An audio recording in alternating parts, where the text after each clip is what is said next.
Дедо Мраз и изгубеното магично жарче.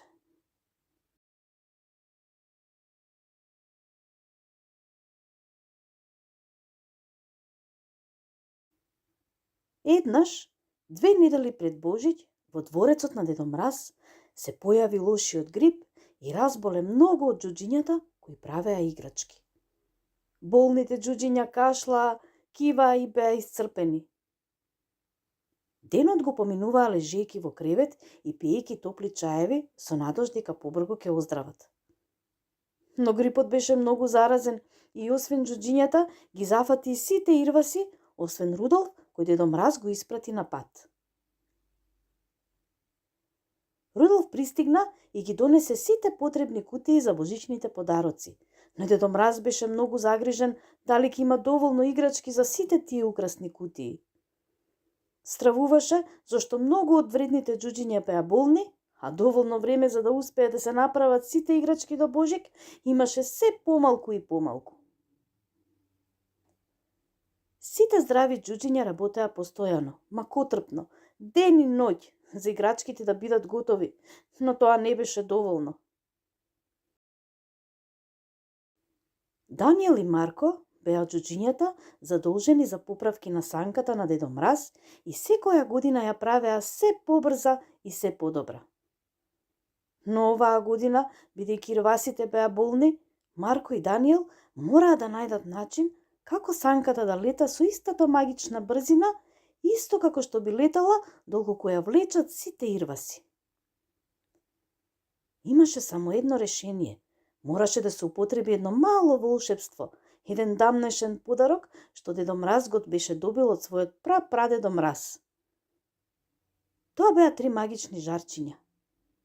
Магичните жарчиња прадедо Мраз ги имаше добиено на подарок од еден волшебник како благодарност за сите подароци што ги добивал како дете. Магичните жарчиња ја црпеа својата сила едно од друго и се додека беа едно до друго, гореа се посилно и создаваа магична моќ. Но постоеше една опасност.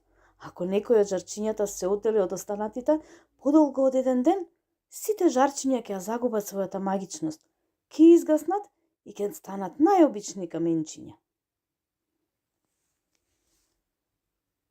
Откако ги зедоа жарчињата, Марко и Даниел веднаш се фатија за работа.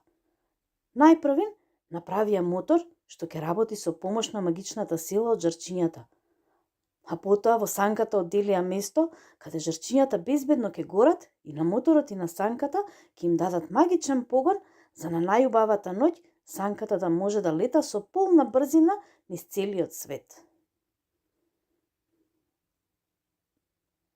Но на маките на Дедо Мраз им немаше крај. Со толку многу болни џуџиња, пресмета дека до божичната ноќ нема да успее да ги доврши сите играчки и реши да побара помош од Марко и Даниел. Ги повика во својата соба, седна на својот удобен стол, кратко воздивна и од џебот извади 2 лижавчиња во форма на бастумчиња. Дедо Мраз им кажа на Даниел и Марко дека му треба помош во работилницата за играчки и дека оној кој што го извлече по краткото бастумче ќе дојде да му помага во изработка на играчките. Кога им го кажа тоа, мудрите џуџиња ги сукреа рацете зад грб и не сакаа да влечат бастумче.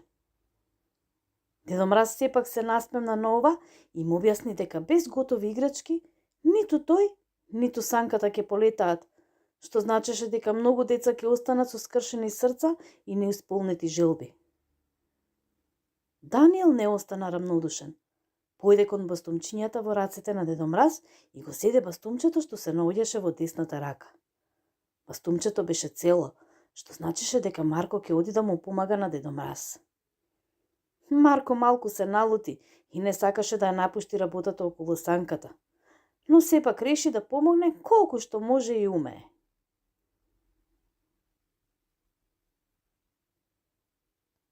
Покрај Дедо Мраз, Марко работеше со огромна брзина, правеше играчки како да ги правел сиот живот и свати дека и не е толку лошо да се биде помошник на најсаканиот дедо. Ден пред Божик сите играчки беа готови. Дедо Мраз енергично и возбудено ја полнеше санката со убаво спакуваните подароци, како да му е прв Божик. Откако ја наполни, скокна во санката и со Рудолф тргнаа на пат. Наработејќи на играчките, Марко заборави дека едно од магичните жарчиња не беше убаво прицврстено во санката и дека е можно жарчето да испадне од неа. На полетување, токму тоа и се случи. Од санката испадна едно жарче и падна на подот во работеницата. Дедо Мраз не почувствува дека нешто се случило и леташе сосема безгрижно. А Рудолф трчаше по небото и санката леташе совршено. Но Марко, одејќи во работилницата, го виде изгубеното жарче и многу се исплаши за дедото и санката со подароците. Го седе жарчето, го стави во кутивче и со својата мала санка на млазен погон побрза да ги стигне. Санката на Дедо Мраз леташе половина час, а потоа двете жарчиња полека почнаа да се гаснат и санката почна да ја губи својата моќ и брзина и почна да паѓа. Паѓаше полека, а Рудолф чувствуваше дека нема доволно сила да ја задржи на небото. Така, за кратко време санката слета во дебелиот снег и се заглави. Рудолф проба да ја потегне, но санката воопшто не се ни помести. По 10 минути и затоплувањето во санката престана да работи и на Дедо Мраз почна многу да му студи. Се тресеше од студ, но не знаеше што не е во ред со санката. Одеше одоколу, ја циркаше санката, но не забележа каде е проблемот. За миг помисли дека овој Божик ќе биде најлошиот во историјата. Си замислуваше наслови во весници, што велеа дека славниот дедо не постои и дека се е измислица.